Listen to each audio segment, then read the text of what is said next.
So here today on the banks of the River Soar, I've come to do some pole feeder fishing on a flooded river. There is a massive challenge ahead when you've got a flooded river like this in front of you. There's a number of things you need to consider, and you know, getting the setup right and everything and the approach is absolutely vital. We've got one of these today. It's a very positive method. We're going to be probably balling in some ground bait and fishing a feeder over the top of it, but on the pole. It's a real positive spin on an art of pole fishing, and one that you need to get right to make it successful. It's quite a challenge to be had today in terms of the conditions, because the river's come up a heck of a lot overnight, and it's ideal for pole feeder territory actually, to be honest. If we get a bite, we're basically going to be targeting a big fish, so hopefully we can catch like one bream. A couple would be nice. Anything other than that is a bonus when it's like this, because when the river's on the rise, it really does take a lot of skill and patience to get the best out of a peg when it's like this. So hopefully we can catch a few.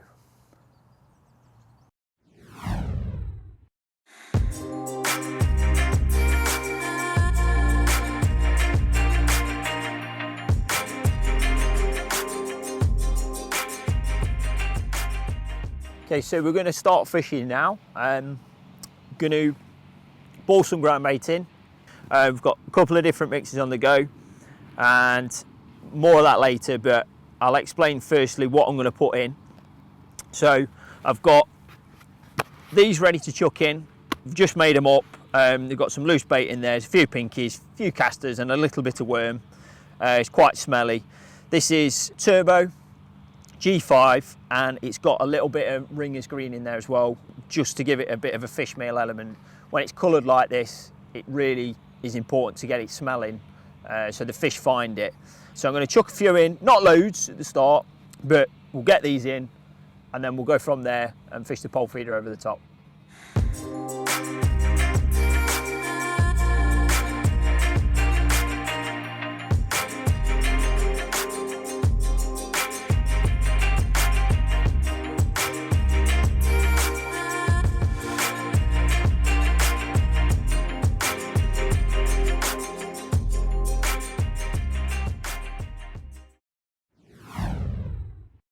So I'm just going to walk you through the setup I use for fishing a pole feeder. Right, first things first, we'll start at the top and work our way down. So what we've got the 18 to 20 slick in there, nice heavy elastic. Basically, if you catch a fish, you need to get it out, and when you're fishing heavy feeders in big flows, you need the elastic to match what you're doing. So we've got 18 to 20 slick in there, onto 10-pound line. This is the main line. We've then got a piece of number 5 elastic, that is, and all I've done, I've literally made 2 loops in it, passed the line through each of those loops, and on the main line itself, I've put, I don't know if you can see that quite there, but there's a piece of silicone tubing over the top of the knot on each end of it. Now what that allows you to do, when the rig is fishing in the water, it will be under tension, but the fish can then move it. So basically this bit of line here, the main line, you can pull it through, and because it's tight, I can have that, I can set that however I want it. So, you know, if it's a heavy flow, I can set it so that, you know, not much, I don't get much movement in it. If it's a light flow, then I can make it where there's a bit more movement in it, like that. So it's fully adjustable. I've then got a little marker here. So this is just a float tip from a Waggler, a piece of silicone again on each end of it. This is just my little marker like I use so I know where to position my pole when I'm fishing. So relatively easy there, that bit.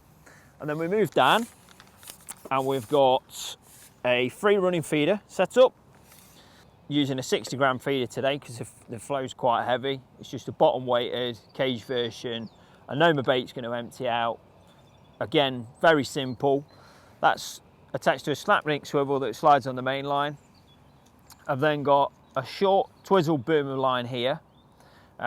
Just twizzle it in between my fingers, and then I just put like a little float stop over the top of there, just so that the feeder's got a buffer to sit against, and it eliminates tangles as well.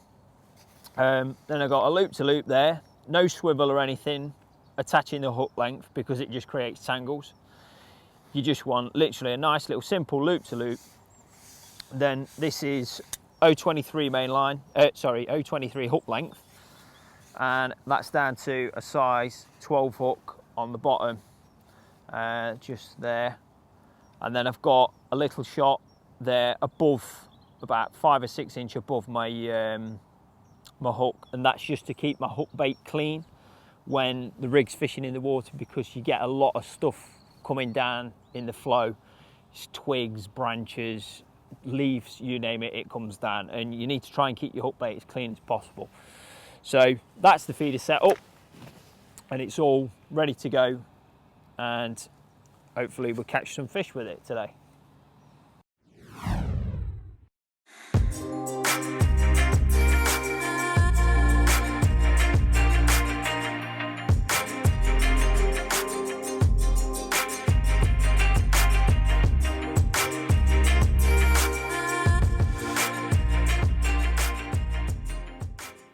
So I've just baited up there with nice juicy bit of worm cut into 2, tip the pinky, and I'm now going to show you how I go about filling the pole feeder and shipping it out and getting it to where I need it to be and fishing correctly.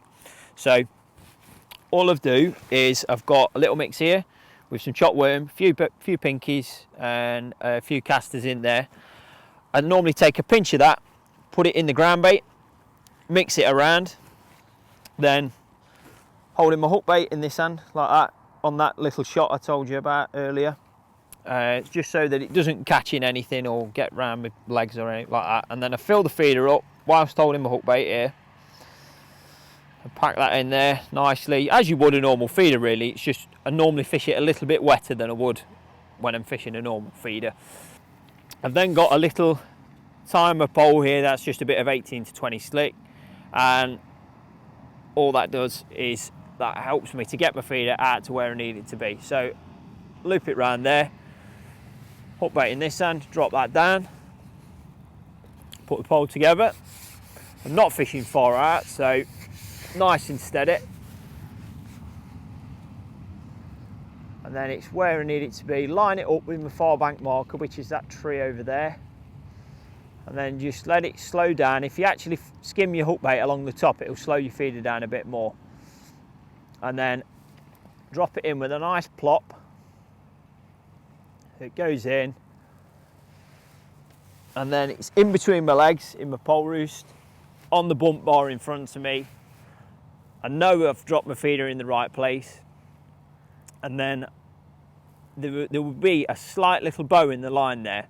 When I drop my feeder in, from the point I drop it in, and then move my pole probably about 5 or 6 inch on my pole roost in the front, just so that there's a little bit of a bow in the line, which means that obviously if a fish takes your hook bait, it's got a little bit more give in it than it would have if it was directly down to the feeder.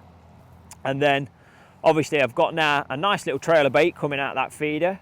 I've got my hook bait is behind it and in that area where that feed's going, and that is all in a line, and every time I ship out to that point and drop my feeder there, it's always going to be in the same place, and I can just keep going and going, and I can create a nice little column of bait. So any fish that feeds in that area, and when it's flooded, you don't get many bites a lot of the time unless you're very lucky, fishing for 1 or 2 fish. So the confidence of me knowing that I'm dropping my hook bait in the same place every time, I know if there's any feeding fish there, that is where I'm going to get a bite. And you just keep going and doing it, and eventually you will catch on it. That's a bite.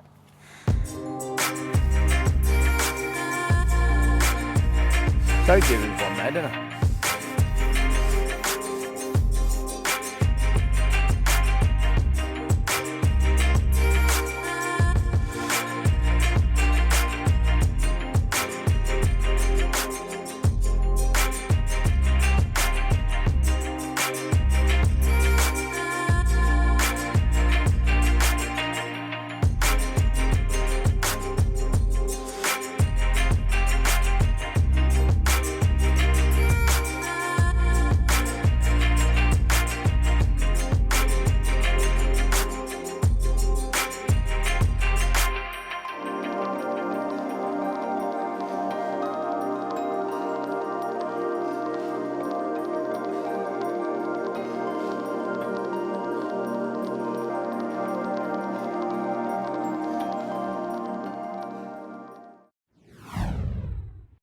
I'm just going to explain to you a little bit about the smell aspect of the bait that I'm using and how important I think that is on a river that's flooded. I think when the water gets to this sort of colour, I'm pretty sure the fish just feed by smell and not by actually like looking at your bait. So I think trying to incorporate that into what you're doing is like of absolute utmost importance. So I've basically got, for hook baits, they're just some normal dendrobinas in there. You can put 1, 2 of them on, bit like a nice big hook bait, nip it off. I've also got some small little red worms in here that are picked up from a horse manure heap. These are lovely, like for like skimmers, bream. You'll even catch roach and perch and stuff on these, and they're especially good when it's really difficult because they move a lot, but it's a different scent as well. I've then got, different to my balling mix in here, this is a bit of Ringer's dark green in there. It's nicely wetted, and obviously it's a really strong fish meal ground bait, that. And what I like to do is I like to ball in with like a less potent mix, try and get some fish in the area, but then concentrate them right on my feeder. So this is the mix I use in my feeder. And to that, I keep adding like bits of chopped worm. So like that, I'll put a little bit in. I'll mix that in with that fish meal mix, and that creates like a really sort of potent, like a really like juicy mix that you know that it smells. I mean, I can smell it myself, and I know it stinks. So obviously, if there's any fish there that are around, they're gonna be attracted to that little point in the peg.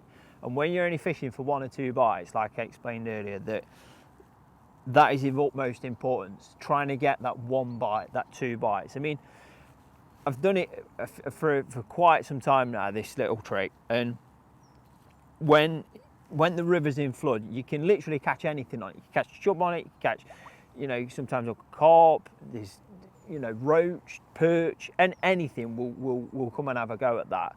And obviously with the onset of people using like more fish meal based ground baits now, and carp anglers fishing certain places, they see a lot more of it.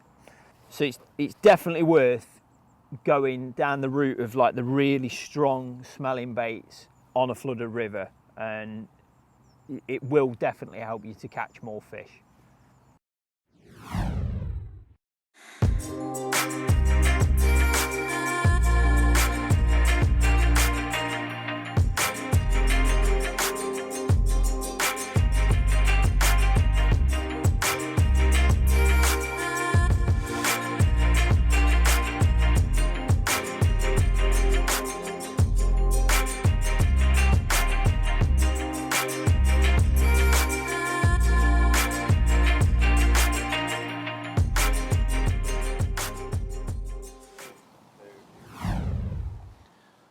Probably one of the most important things when you are fishing a river, and especially when it's flooded, is just using a little bit of watercraft and deciding the best place to base your approach, really.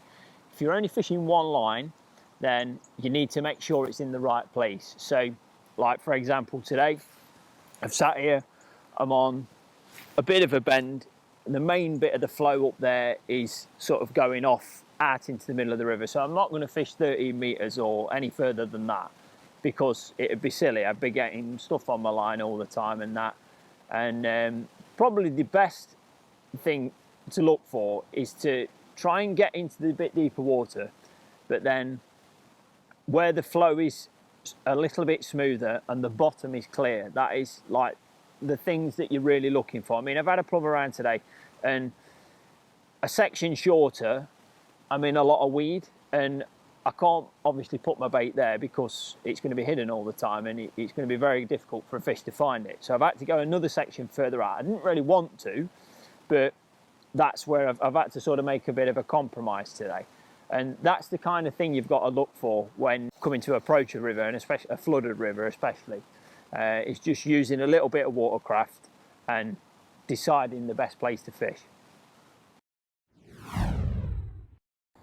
One of the worst things about fishing a flooded river is getting stuff on your main line. Now, when the water starts to rise, a lot of stuff gets washed in off the bank. So obviously it collects around your feeder like it is now. So we have to keep pulling it off, which is a bit annoying. And it's one reason I use this number 8 shot here, because that has then stopped that being trapped on my hook. Don't know if you can see that there, but it's kept my hook bait clean while I've been fishing. So I'll pull that off, like so. And that is, it's normally about 5 or 6 inches away from my hook. Always have one on when it's like this. It just makes sense to do it. I'd also do it, again, it's a bit of an old school river trick really. When you're fishing a normal feeder, it's good to do it as well. You just tend to keep your hook bait clear, and it keeps your rig fishing for longer. So just to go through the feeders I use, and a little bit again about the setup. I mentioned this previously about it being free running. This is really important when you're fishing a pole feeder, because you don't want the fish feeling any resistance at all, because obviously it's direct to your pole tip. So a free running setup is the ultimate rig basically. You never want to fish it fixed. So feeder wise today, I've gone for a 60 gram Matrix cage feeder. These obviously, they empty nice and quickly. They'll sit nicely on the bottom, nice and flat, and I know it's not going to move. I've had to fish 60 gram today because of the flow. It's been absolutely tramming through today. It means I've got to fish quicker. I've got to make sure that the bait's coming out and that I'm creating a trail of bait in essence on the bottom. So cage feeders obviously enable me to do that. Sometimes another little tip I might give you is I use a bomb as well. So little 30 gram bomb. These can be good again when it's hard, a bit later in the year. You can bounce it through the peg a little bit, might get an extra bite or two on hard days. You can actually use it in conjunction with a bait dropper as well in some instances when the water's a bit clearer but it's too fast to fish a conventional pole float. So there's another little way of doing it there. But yeah, ultimately that's the setup I use, and that is the best way to fish it in my opinion.